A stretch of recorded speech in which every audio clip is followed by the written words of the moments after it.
যুবদল নেতার নাম ব্যবহার করে ৫,০০০ টাকা দোকানে চাঁদা দাবি করে।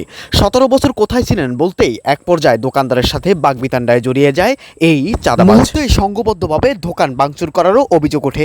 এমন কয়েকটি অভিযোগের ভিডিও সামাজিক যোগাযোগ মাধ্যমে ছড়িয়ে পড়েছে। স্থানীয় সূত্রে জানা যায়, স্থানীয় আধিপত্যকে কেন্দ্র করেই এমন চাঁদাবাজি।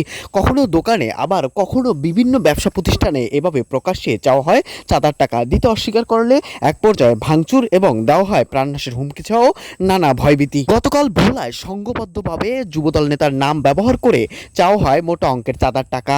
দোকানদার জানায়, ১৭ বছর কোথায় ছিলেন এমন কথা বলতেই এক পর্যায়ে বাগবিতণ্ডা শুরু হয়ে যায়।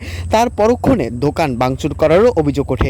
আশেপাশের সাধারণ মানুষ সে ভিডিও ধারণ করলে তা দ্রুতই সামাজিক যোগাযোগ মাধ্যমে ছড়িয়ে পড়ে। ভুক্তভোগী ক্ষুদ্র ব্যবসায়ী দোকানদার জানায়, দীর্ঘ কয়েকদিন যাবৎ তার কাছে চাওয়া হয় চাঁদার টাকা। এতদিন কিছু না বললেও গতকাল প্রকাশ্যে সংঘবদ্ধভাবে চাঁদার টাকা দাবি করলে তিনি কিসের টাকা এবং ১৭ বছর কোথায় ছিলেন এমন প্রশ্ন করতেই মেজাজ হারান চাঁদাবাজ।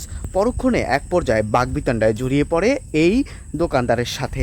তবে সামাজিক যোগাযোগ মাধ্যমে ছড়িয়ে পড়লে নেটিজেনদের মাঝে শুরু হয় নানা আলোচনা সমালোচনা। কেউ কেউ বলেন, শুধু বাংলাদেশের ভোলায় নয়, বাংলাদেশের নানা প্রান্তরে এভাবে প্রকাশ্যে বিভিন্ন নেতাকর্মীর নাম ব্যবহার করে করা হচ্ছে চাঁদাবাজি। অপরদিকে রাস্তায় টোলের নামে যেমন চাঁদাবাজি, তেমন দোকান এবং ক্ষুদ্র ব্যবসায়ীদের কাছ থেকেও নেওয়া হয় চাঁদার টাকা।